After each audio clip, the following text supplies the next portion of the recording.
Voilà, assalamu alaikum musidɓe wonɓe suivude assistance humanitaire d'urgence nokkala ka wonti ɗon sadi moɗon ko tooli o yafantola wontini vidéo no waɗi flou non seulement komi woni ɗo connexion ɗuuɗa deuxiémement kadi hare courant ala voilà pigi ɗin ɗi ɓe laafi mais min yo mi andumi émission o mi andina on taw on fof moɗon fen o sayɗo miɗo wontiri ha capital meɗen Conakry. Et Dimengel Kadi me explique là comment ça se passe actuellement avec les activités parce que c'est une chose qui n'est pas du tout facile. Harayno l'entouri julbe alla ben faut partager la émission, j'ai besoin de voir au moins 2000 personnes en ligne parce que yotten confie muɗum no wondi importance murado moƴƴuru. Harayon fo modon mi do weltani yon albarka mo mettez-moi les cœurs en même temps vous les partagez parce que c'est très important. Haray ko andi gollon taw mi Mariam Touré feno saydo mi do wontiri ka medem Conakry capitale medem Lagine. On tini mi yaltuno ka medem hebi balde tangini chung hande balde joyi parce que j'ai fait 3 jours à Conakry et j'ai fait 2 jours ka lawol haray c'est pas une chose qui est facile mais yaltuno ka medem argol dartugol nawnuɓe men ɓen Conakry parce que on tini hiɗen hospitalisé himɓe buy ka laptanji hiɗen mari nawnuɓe Conakry ɗo himɓe tato ɓe fof ko ɓe sonnaɓe parce que goto e maɓɓe woni pay konko yalti taw lutti sonnaɓe tato ko hospitalisa e différents hôpitaux ji ɗin haray kadi hiɗen mari kadi hospitalisaɓe goto kadi wonɓe ka meɗen laabe haray fanti hiɗen mari nawnuɓe nayo wallinaɓe ka laptanji musidɓe e miiguino argol rewren kuredi haray darten golle men ɗen fi école ɗon haray musidɓe téléma ɗon kadi haray ko andi gollon sibasmanji ɗin fi woni ko gasi haray menen e masombe ben menen yeddondiri seeɗa par ce que ɓe ni men tigi tigi on ko tuma ɓe min hebbini ɗin ɗon sibasmanji fof simin wawa ɓe fa fuɗɗagol ƴawnugol jimbal ngal joni noon ɗon andi chargement goto fi hebbingol sibasman on ko 500 000 sibasman première 3 salles de classe ji ɗin ɗum ɗon il faut au moins 7 chargement deuxièmement kadi il faut au moins 6 chargements parce que ɗon direction o haɗa ala on sibasman ɗo donc min pour moi ɓenen ko woɓi kon ɓe wawi kene ƴawnande min jimbal ngal ha financement on heɓoro min hebbina e kañum e fondation on mais jusqu'à présent nous sommes sur ça donc min pour moi haɗi ɓe wadde par ce que mi accirno min ngal ɗo nulla ɓe waɗa ɗum ɗon haɗa ko simno wiide Conakry mi rewra ɗon kono on tini ko yani no firta ko saati haray golleji ko wonde e wadde kon ko golleji tawata julɓe Allah ɓen fof no weltoriɗi kono il faut dire que haray mouraduji ɗin c'est pas une chose qui est facile non seulement c'est da jokki golle ko man jokki kon haray hoore ma nde musade tuma o tuma haray da hula ya heɓugol problème de tension parce que il y a beaucoup de choses qu'il faut gérer à la fois donc haray pigi ɗin ɗi welaafi partagez moi le direct. Merci madame Oumou Hawa Bari albarka mo yo Allah yoɓiron no moƴƴiren fof meɗen. Donc ça un non ko fi téléma kureji deuxièmement mais yaltuno meɗen arde Conakry hari hande mi yaali ono paani lawol Conakry mamum lawol ngol no moƴƴi 3 jours finalement déjà menen ɓe hollime ki auto lanni o boni few on ne peut pas réparer même si on peut réparer c'est d'acheter un nouveau moteur haray ɗum ɗon ɓe hollime ko ɓe yangi ko fingal auto balɗe joyi fof ɗo tigi tigi on finalement ɓe ni wo ko mamin soda moteur donc batti ɗum ɗo min ari min joni mi ar Conakry parce que faut que mi ndara hôpital on mo beeno noddirde lan 5 mbeɗe wallini ñaasiɓe mbeɗe wallini Jean Paul II mbeɗe wallini clinique gono ɗon musidɓe alhamdoulillahi rabbil alamina golleji ko jokkuɗen kon Allah no waɗi barki e muɗum hiɗen surrade e hoore mum musidɓe kono mi andina yon tigi ɗi no hoyi kono ƴakkotako e ko gogo taw mi fala andinde julɓe Allah partagez moi le direct s'il vous plaît mi fala taw andingol julɓe Allah wonɓe lan e suivude ɓen fof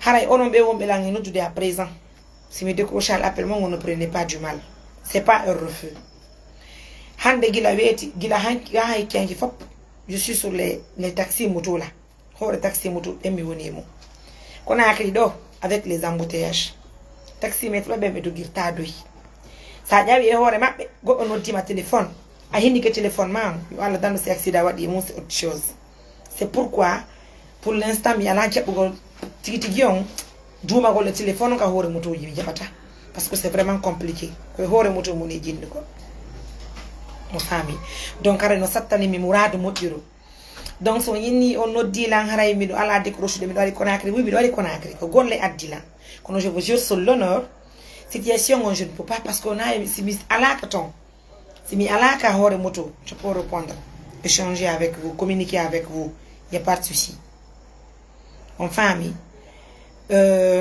mais innugol tigi tigi mi duumota ɗum ɗon sattanay lan fami situation on andi pigi si yimɓe no wondi ɓe famodiri pigi ɗi ndi satte kono ko wawri kono so on insisti woɓɓe noddi min ni haddelan miɗo ka hoore moto hammi jippo yewten ɓe insista ɓenna Mariam miɗo fano yewte ɓi balɗe yewde woni oui justement je comprends mais so yinni Mariam waɗa pigi ɗin fo haɗa no satti wallahi no dasi ɗon famude mi faala yon faamu situation Mariam on haɗa yaademo be min faama haɗa mi hisay min kadi e hoore ko muni e wadde kon haɗa welayla moƴƴa non ɗum ɗo miɗo weltori ɗum ɗo moƴƴa non ani ton oleer ɗo ni siɗɗa ka hoore mo tara miɗo tambi boban parce que l'enfant n'a pas voulu rester cette fois-ci à maman vous comprenez les choses donc c'est les difficultés que nous rencontrons actuellement à Conakry mieux que ça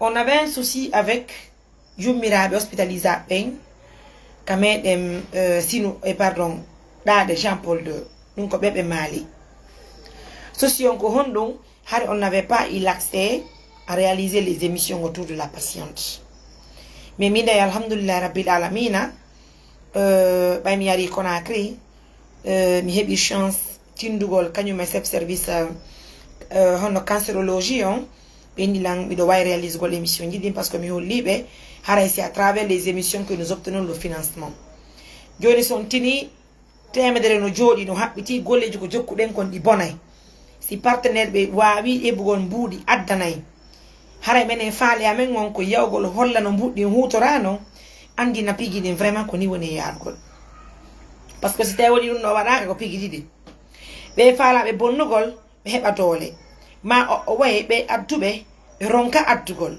ma tammel ngel si hiwnu nden ɓe yiyande ɓe wawata waltagol julɓe ɓe et pourtant ɗum ko wonɗon e wallitade ɗo fof wona Mariam tuuɗe équipe ngo woni hutorde de plutôt ko nawnuɓe ɓen e piiji ko wonɗen e huude konko ɗum ɗo woni e hutorde jawle ko wonɗen e addude ko musidɓe mi yawana hay e goto miɗe weltude pigi ɗi murade mum ɗi par ce que pigi ɗi Allah no waɗi barke majji ɗi yarde yeeso andite hande ko cuuɗi jelu darnude ONG men won e partenaire ɓe ko cuuɗi jelu darnuɗen lagine ko forage ji jelu okkuɗe ko pu amélioré ji jelu okkuɗe ko julɓe Allah ñeɗo welti e femeɗe musidɓe kontotako moƴƴere nde Allah waɗi nden ñande gore mo be men hettede hay sen hettali hande menen ONG on e partenaire ɓe amen ɓen e julɓe Allah weltorɓe golle amen ɗe Allah waɗa e barkiji e meɗen si goɗɗo no gonɗini hino andi wuuɗi seeɗa ma e booma o maboto ko hawri musidɓe c'est pourquoi tant stress ɗo je suis en train de gérer les choses petit à petit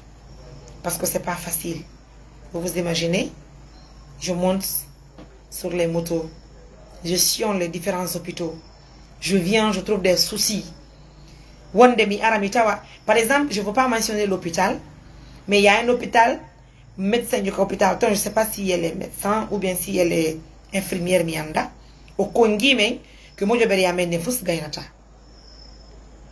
ko ɗum mais heureusement ɗimmo e makko ɓen recadre mo holli men tamen jento piiji ɗin fo vous vous imaginez c'est pas une chose qui est normale ɗum ɗo fof ko par ce que ɓe windi ordonnance on ordonnance ɗon o soodaka ko hatta o soode hay si tawi woni mbuɗɗi no waali si tawi woni min watta émission ji ɗi min holla julɓe Allah ɓen ko ni min hutude mbuuɗi partenaire ɓe ɓen min wawata sodugol lekkele ɗen si tawi kadi woni mbuuɗi walaki si ɓe windi ordonnance ko ma mi waɗa émission o min holla partenaire ɓe y a telle chose qui se passe dans tel hôpital auprès de tel patient donc assistez nous pour qu'on puisse sauver la vie de tel patient vous vous imaginez wona ɓe yummiraɓe wonɗen e maali ɗo ɗe ko maali yembere mbe iwi ɗo ni menen hay waɗɗo vidéo on pour la première fois o posti mo gila men addi ɓe Conakry ɗo min mi hirali mo gite hande mi hirali ha e goto yawti ɓe yummiraɓe ɓeɓe iwdi maali min addi ɓe Conakry min anda famille maɓɓe hay e goto fof vous imaginez min anda hay e goto joni noon ɓe yummiraɓe ɗon ɓe ñamay ɗo suɓe ɓen ɓe ñamay konto min mari komin waɗa min hakkitiraɓe ni Conakry mi wawata hay lutti joni go goɗɗo 30 000 par jour fi ñamete ma berko hira so yani ni takora dum hirande har ittide ko etawta c'est de l'argent. À plus forte raison, il faut faire le scanner, une radiographie, une échographie, le bilan général, sans compter aussi le prélèvement. C'est de l'argent. C'est de l'argent. On sait à part. Calculez-moi le taxi, le prix du taxi. Parce que min taxi moto comme T6 à la ils m'ont fait payer les 20 000 francs. Je vous jure sur l'honneur. Vous vous imaginez? Doni non, non na hôpital goto wonda yaade. Il te faut combien d'hôpital? 3 hôpitaux. Toi tu sions dans ça. Par jour ça te fait combien? C'est de l'argent. Et pourtant c'est ça le travail. Awawata c'est pour golundo fo. Comme il faut la wal de kolgodo mi wawata c'est pour golundo fo. Non, il faut que je paye le transport pour tout ça là. Ça c'est un. Deuxièmement, les difficultés sont dans les hôpitaux. Parce que je ne comprends pas les choses. C'est vrai que je veux d'abord tirer chapeau à la direction de l'hôpital régional de l'Abbé. Personnellement, je ne connais pas le directeur, mais j'ose dire qu'il fait partie des meilleurs directeurs des hôpitaux de la Guinée. Parce que Fihundung, il nous facilite les travaux. Je vous jure sur l'honneur. C'est presque l'un des meilleurs, je dis. Qu'on l'appelle au téléphone, on l'explique. Mais expliquant à mon souci, il nous facilite les choses. Sans remarquer presque quand la vidéo. Vous vous imaginez? Sans remarquer, c'est les médecins de là-bas. Mais expliquant à tout nous avons tel un patient qui est dans telle préfecture, dans telle sous-préfecture. Le directeur nous dit, il n'y a pas de souci. Mais Indabe, vous connaissez les principes de l'organisation. Ce n'est pas parce que nous voulons faire du mal, c'est parce que nous voulons avoir le soutien de nos partenaires pour le traitement des patients. Mais il n'y a pas de souci. On réalise les émissions. Si vous voyez avec notre représentant de l'AB, il a moins de soucis. Deux fois dans certaines préfectures, si vous voyez que nous ne voulons pas prendre les patients, ce n'est pas parce que c'est un refus, c'est parce que les difficultés sont là. Je ne sais pas si vous comprenez. Il y a des stress. Il y a des temps. Il y a des gens qui ont des quand on a un don, haraben no be warde hala buri problem yi di rondi dadi awa wata je rugo dun don fo bayna ya no maya accabi be mabe accabe wonda e wallude be ko sida hisi c'est wa tambo sa gol goddo. Partagez-moi l'émission, mettez-moi les cœurs s'il vous plaît. Vous vous imaginez? Donc c'est compliqué, c'est stressant, c'est décourageant, mais nous gérons les choses. Est-ce que vous vous imaginez? Alors, non seulement non ari mabbe den be wondi e mari duubi nay ka mabbe fuuta kono ay julbe alla be fu wadi be pression Mariam dare yumirabe be sonjike il fallait prendre la maman voir son état exactement mais tam état c'est compliqué, c'est critique si faire no wodu no et ettano be nabe be lede porto be nyando mais faire yala imaginez-vous, c'est avec le peu de moyens que nous avons, c'est avec ça que nous utilisons pour le traitement de combien de patients hospitalisés? 4 patients à la fois. Et 4 patients. 4 patients à la fois. C'est Walindir Tayo Pigi di Motyo. Je n'entends ni hanta copelet. Goddo doit kami jagol bonno golé do golle. Continue aussi be. Donc avec la patiente de Mali Yembere, mais de wonji ma be kala tan. Oni jango lundi parce que lundi kadita wilando. Le walante scanner, radiographie, échographie, sans compter les ordonnances. Ordonnances ça nous a coûté plus de 2 millions et quelques. 2 millions et quelques. Dieu non demain, il nous faut encore réaliser les examens là. Parce que la maman, elle est gravement malade, je vous dis. Comment analysons what des andawas tumeur nango do beon type mungon ko hondo nabaka ana pat wala scanner koto ça va nous coûter les 1,5 million. Vous vous imaginez? C'est de l'argent. Donc, si chacun de nous contribue quelque chose, parce que ça y va dans l'intérêt de la population guinéenne. Est-ce que vous comprenez? Ça, c'était juste un point pour le cas de Mali là. Donc, et pourtant, il y a beaucoup d'émissions qui viennent. C'est vrai que ça, nous sati, pour nous songi, stress qui nous doudi, mais c'est waliniri, Allah paye des baragis, Allah okayen de plus. Kujunga folie. Quand on est dans la Guinée, pendant que toi, tu te lèves. C'est-à-dire, comment hara wobbe no jodi indugol si Allah jabi de golle do bi bonnayde kono si Allah bonnali hunde piji dindi bonata mi yowta on tu woni andon satte ndeji ko mi woni fi'inde ko à l'instant T où je vous parle parce que mi dawta ko téléphone no sona no vibra c'est-à-dire appel sur appel si c'est pas l'hôpital qui nous appelle c'est les patients si c'est pas les patients c'est les personnes qui ont besoin de l'aide. Et tout ça là, mesdames, messieurs, comment vous trouvez la situation? Comment vous trouvez la situation? Hey? Johnny, Allah no okkori wobbe fere, Allah ko sede mi dullanabe be walitade murado mobbiru. Sen hibata partenaire be dibe. Ta goto wonu sabu golle de ngareta. Parce que fi hondo Allah jabata ko moddi ko boni yarata. Donc je vous informe pour le cas de la maman de Mali là. Mais den sarji nyamete mabbe. Mais den sarji ittide ko eso yaari hirande. Mais den sarji fille kele mabbe de. Si mi hebi ko wallito men hara mi den hatongini mu hara ko muradu moddiru. De passage mi do weltani tanti Fatima Fofana wonu be Amérique parce que be wallitike men gonsengo hara ko muradu moddiru. Wala yanyu baraji din bedana on fere bedana partenaire mo rombe fere on kateli maton. Je vous ai parlé d'un cas qui se passe à l'instant T même, Ignace Din. Alhamdulillah Rabbil Alamina, ko jango be no be videy debbo hospitalisado Ignace Din, waddo accident. Quand on tini mignon, Ignace Din aussi, parce que nous n'avons pas assez de problèmes. Parce que on se comprend très bien, mais d'autres bébés, nos familles même en fait. Parce que dans tous les services.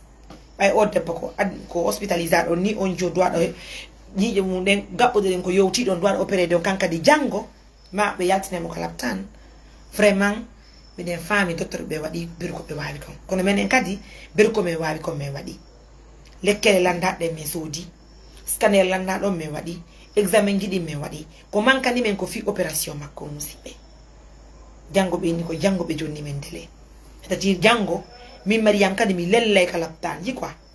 Parce qu'il faut combien? Et dans tout ça là, notre voiture est en panne, donc déjà, on doit en modanique. Donc, on dimbi comme on matinal. D'être moto, il faut le jindu. Sot kalindi, hein? Ma kalinagi. Je ne sais pas si vous comprenez. Et pourtant, hara, comme on voit comme bé peu, quelqu'un, ou bé mais non, ma ywa du gol. Wallindire jonge bijini Allah wallito en yore anu yeji men de musibe. Walaikum salam na la tom subalde. Vous imaginez? En donc jango jonni men dele o yi hanki bay me yeyiton mais so parce que nyamete wala nyamo de nyiri ni ko ji e papu kanyuma e gloria o yarata. Mais so dit non mo be carton men jogini trop de ngala yalla ok maraji wo musibe et demain comment opération ngo yobe fi yobe pour mo jango qui va nous aider à payer les frais de son opération pour demain jusqu'à présent do ko mi wondo ni taw c'est pas payé encore. Vous imaginez ça complication gono. Et la complication la plus dure, ce qui me tracasse, pendant que je yalti kon, je yetiru ko auto angal, na bangal ka garage sakitoro jo, sabuna garage qui bouille ngal auto. C'est là encore, c'est pour 6 millions. 6 millions. Donc c'est là encore que la patiente, celle qui est brûlée là, il y a un hôpital. Il doit weltani be hara ko mouradu mojjuru parce que moi là les gonga hala fenale. Je ne vous mens pas, je vous jure sur l'honneur.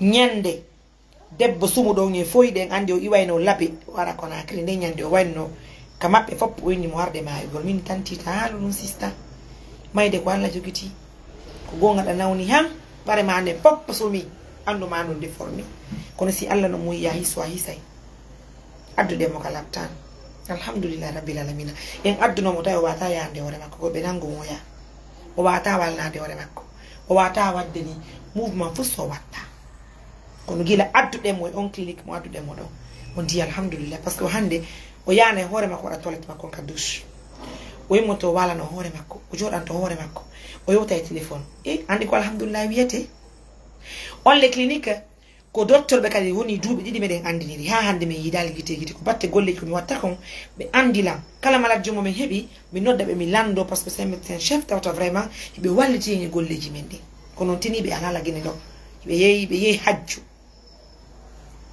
mi holluno be non min tigi on docteur on diwtani mais parce que mes frais d'hospitalisation il faut qu'on paye les 8 millions min docteur hidon andi golle amen de min jogitaki ko annuye moddo me wondi mo benni joni on vous laisse à la c'est-à-dire on paye la moitié on vous laisse à 4 millions min docteur il n'y a pas de problème min joni bay haray frais buino wodi watte examen gino heewi on va s'en charger à faire ça puis on 4 millions on va payer petit à petit si les partenaires payent mais ita don seda men yoba dum don en sora kadi lekkele ko dum mi woni gollirgo kala tanti do ni nous avons payé montant de 2 millions examen gilanda il faut me wadi lekkele so dama sina ordonnance mo windi on hanki on le kadi hôpital on nundi parce qu'il faut qu'on soit clair harbe de verser un montant de 700 000 fi produit gidi ils ont produit daunaka ce sont eux-mêmes qui nous ont rappelé pour dire ah, attention madame il y a un montant de 700 000 qui vous reste à la pharmacie pour vos produits donc bon donc yasa ko men tan gol be ngol bangido kono ko hondo nguri mi ngaldinde hande c'est parce que la dame m'a appelé en pleurant d'abord tanti wallela dum do mi fuddi kedi ngol ko ndare bordini no yaltude ka bernde yam be jabal na wada ngol pansement woso yobale 2 millions heddi din pansement ngombe wada tamini hondo bido hore mutu wallahi j'étais sur la moto comme te madame acte be nodi taw woni tanti ton kubu ko min jomo walli no ngala tan sumu do min alhamdulillah jaka wa mi halude woni be ni la be wadan talam pansement ngon tan ko yobale budi heddi min iye men versi 2 millions ça nous reste 2 millions kono a fokki dal yaktu go kala tan yo be fado men bay lekkele do heborade seda be wanna men lekkele impossible il faut qu'on paye les 2 millions fi be wada mo pansement makko c'est l'argent qui reste tout de suite. C'est pourquoi d'ailleurs j'ai animé l'émission.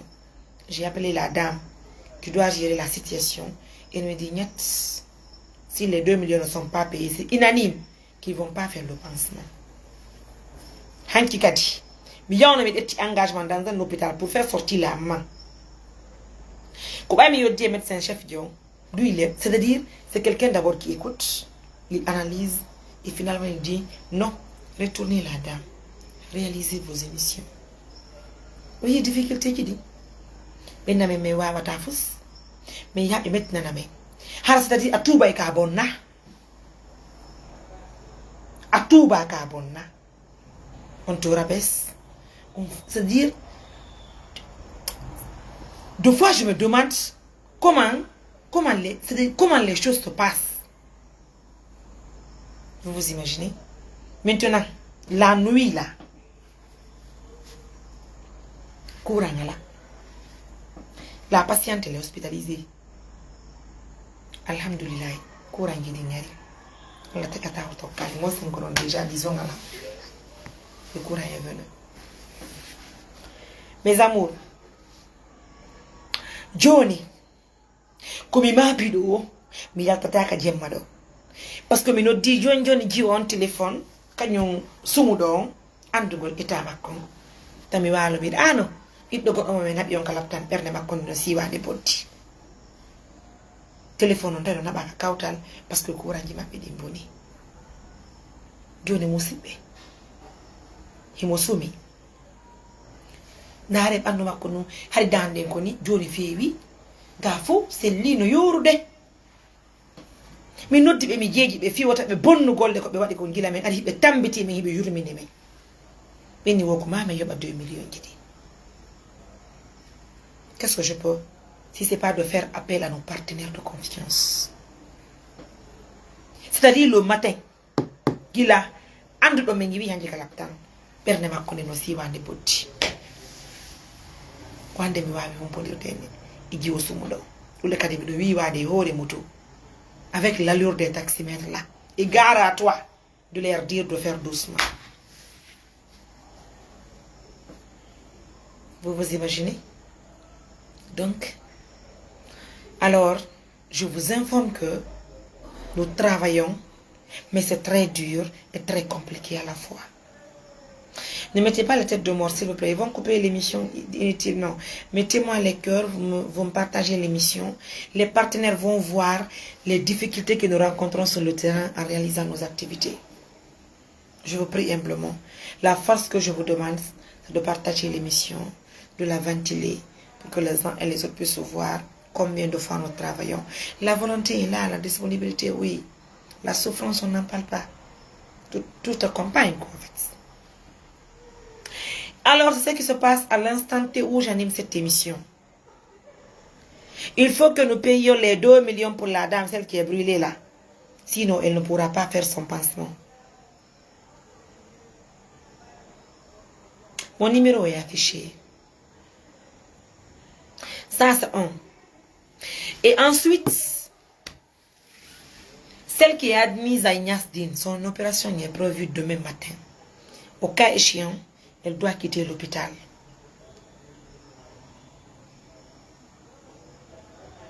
Quant à la maman, celle qui est admise à Jean-Paul II, je vous dis d'abord chapeau au médecin-chef service Monabaon, cancérologie. C'est un professeur, oui, justement. On comprend qu'il est professeur. Puisqu'il écoute, il analyse, il accepte, il soutient, il guide à la fois. Vous vous imaginez? À cause de ce qu'il nous a accordé hier, nous avons réalisé l'émission. Les partenaires au moins qui ont soutenu pour l'achat des produits que nous avons achetés d'une valeur de 2 millions et quelques, sans compter les frais que nous avons eu à faire sur la maladie là. Les partenaires ont vu où nous avons envoyé l'argent. Exactement. Exactement, il s'appelle comme ça. Professeur Bangali. Mon chapeau. Donc, ensemble, je vous prie humblement. Oui, mon mari va très bien. Lui, il est fatigué. C'est que je ne sais même pas quoi vous dire.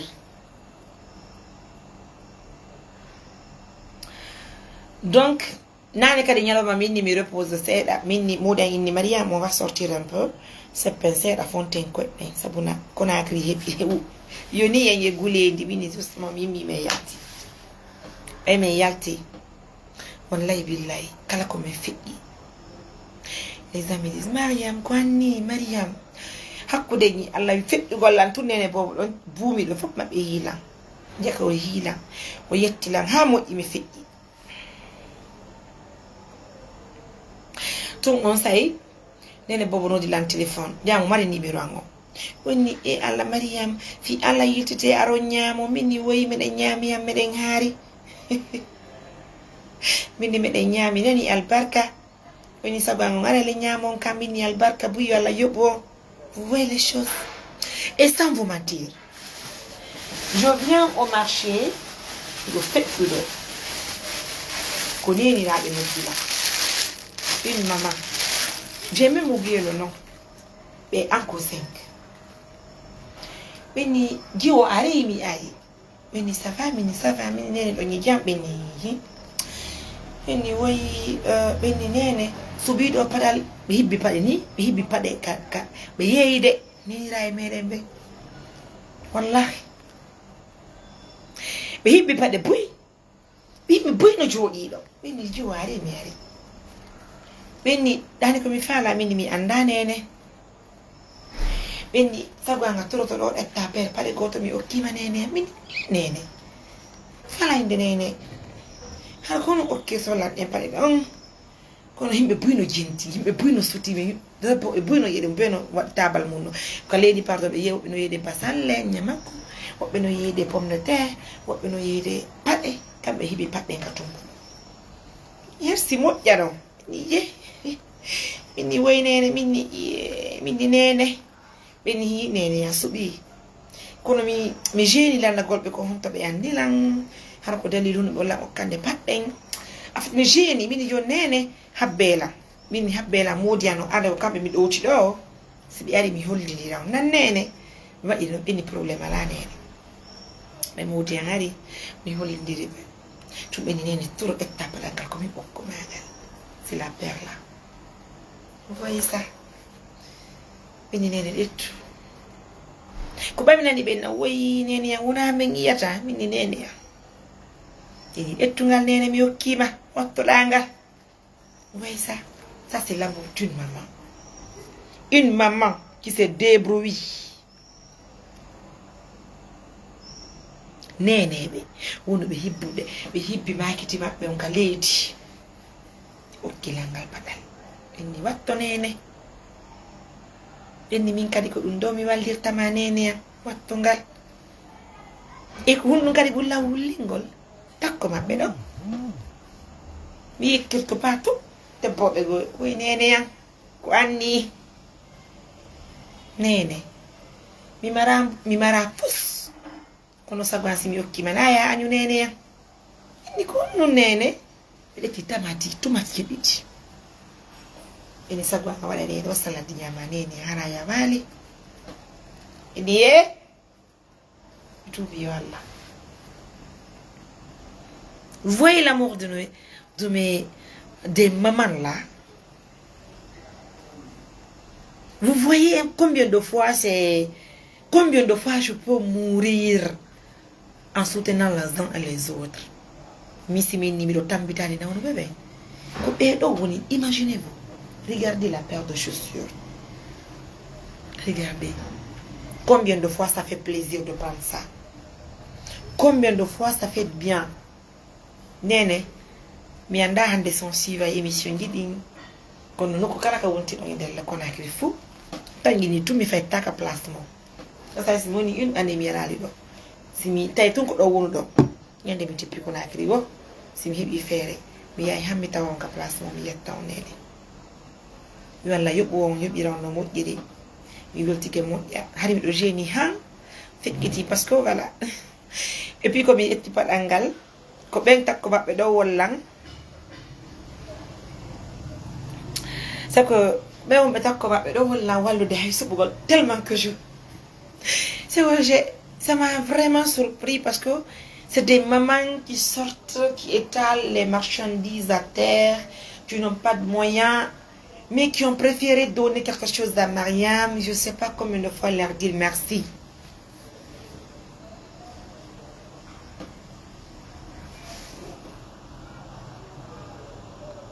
Est-ce que je passe?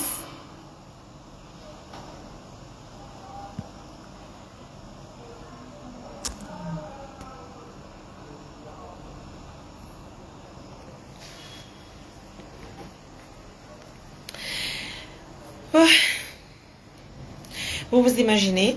Donc, aidez-moi à dire merci à la maman. J'ai beaucoup aimé la paire. C'est très joli. Lorsque j'ai porté, mon mari même a dit ça fait très joli pour toi. Waouh. C'est magnifique. Merci à la maman. Quand la yogo nene, yola okoro ntiaw di bui. Yola on yebo ko danko nanene. Voilà mi weltike modja. Yola marsi bui inchallah. Donc mi andita ine mabbe de mi yeggeti certainement, mais en tout cas elle est à Kasiti Anko 5 je sais pas comment vous indiquer les lieux. Alors il y a son nom parce qu'on tini franchement c'est une gentille maman. Merci à vous nene yo la yop o nang yalla yo certainement nga sa haray nga sa be yaware be wa foyi dum be ya be yeya be heba tono nga sa moduda mo 5000 francs dare no mi dettingal do padal be okila. Vous voyez ça? Merci nene albarka yalla yo biro no mo je suis hyper contente qu'Allah vous récompense par le bien maman. I love you. Je vous embrasse bien. Alors si on termine ça, maintenant c'est pour vous dire que je vais libérer l'antenne si vous êtes intéressé pour appeler. Moi aussi je vous aime beaucoup. I love you. En même temps aussi, laissez-moi vous dire, laissez-moi vous informer une très bonne nouvelle. Une nouvelle qui va droit au cœur. Donc Andy, tout récemment, il y a une femme qui vit au Canada. Une jeune fille. Elle est devenue dame, alhamdulillah. On a dit, on y l'insiste à Maria, Minina. On y, comme Djunga, yo talta parce que âge, elle a ta jom de rôle. Parce que nous, là, que 17 ans, on m'a dit que l'âge on m'a dit. Oui, Canada, fait tu le dis, ma codi. On voit les Djunga, nous faut moi, ya non. On me fait la déogation, n'a pas là. Tanti Mariam, voilà. Sagwa mo biambe e maya tabe yal dewgal ngam ko fandi kono sagwa nga lokal dewgal sunna farilla mi wadi émission mi ngi makko mi wadi émission julbe alla ben parce que nous fandi mono dalla presque elle a eu plus de 100 candidats. Est-ce que l'on fait? Parmi les 100 candidats, il y a une maman qui vit au Canada qui m'a appelé Wajar Mariam, mi da wadi do photo, mi da wadi do émission ngani dio, min kala fala jombangol bi dongo parce que bi dongo debbo mi holli mo, wonna on don debbo welata mi tanda kalim dar si on debbo welay. J'ai envoyé le numéro, mais bien avant d'envoyer le numéro de la petite. Entendez puis ni ko la wata parce que yaka debbo bendo be woy participer ko kay émission ni mi ngale mi anda parce qu'il y a trop d'appels. J'ai changé avec la fille, jongi ni tante Mariam kala ko yudo dardo mon tawi hi. On don gorko no tangini don tangini mo hato ngini am mim ay mi do fala dewgal haray jonne numéro ngon na problème kura yeyi kati e pa kona ki no hulbini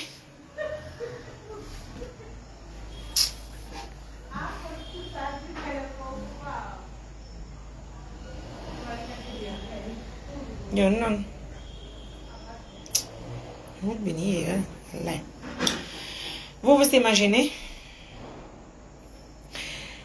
Johnny, la maman m'a appelé, j'ai envoyé le numéro. Elle m'a mis le numéro, et une jeune fille respectueuse, gentille, très élégante. Et très élégante. Alhamdulillah, sagata on bit tanti on be tout ojiwo. Nene mako ini ene odo jiwili mo ni nene odo welila. Nene mako sikulta onagonga. Obero be wulu mafo ajabali odo bele moni mama odo bele la sagwa mi jomba yodo awa je vous jure sur l'honneur gorona bama yaltinama be okimo be jombi be humi dewgal be wadi jombugo ngorton kamedem Canada. C'est que c'est la maman de cet homme là tellement qu'elle est contente, tellement que la maman elle est nous voilà dit d'abord on vient de m'appeler mi yoti de jiw mi yoti di mudi makko ni wi yarbe holli la buy kono ari berni ande tali kono oro berni ande detti modja non wani mi jombi mi retardal min duma mariage on fo et tali 2 semaines parce que et tali duma tambuy quoi. Vous vous imaginez mi wadi de gangal di humingal et yomba de wadi fop Canada. Juste d'abord m'appeler pour me dire tanti Mariam do bel to diga warano lanko émission mo hande mi jomba ma gorkon no wala no lanka berde ko alhamdulillah rabbil alamin mi yete musibe ko alhamdulillah yete si Allah yo bali en ko wonde kon sabu himbe resindiri Allah wudata hen sabu do nene ko to be ambe parce que ko dewgal sunna e farilla gorko anda debbo anda gorko ko nene sagata on yi émission o inni modi bay tungo fekki ka Mariam Touré nan tangine ko joom wala wadi barke dum min tantiene kon no hirdon jiwo ye fudi ke pagnitade benni wo Mariam ça va c'est nickel. Joni non c'est cette maman qui m'appelle pour me dire Mariam nani ko mi fala minni mi anda wo mi fala mariage on fixama fi réception Macon signature Macon sagwanga tawta signature Macon Canada ni la petite villageoise là celle qui monte sur les taxis moto va et vient là c'est celle qui est invitée au Canada pour un mariage. Oui ça fait plaisir quoi woni sabu yo biddo ngon yide debbo nyano fala bel biddo ngon jiwon kon kadi inni ko woni sabu yo hibude dewgal sagu mabbe yara e mariage. On m'envoie la lettre d'invitation. Donc, on faut tourner la visa, on met à Canada, mais assiste à mariage. Ça fait plaisir, mes amours. Qu'est-ce qui est plus beau que ça? Oui, je veux vous laisser, mes amours.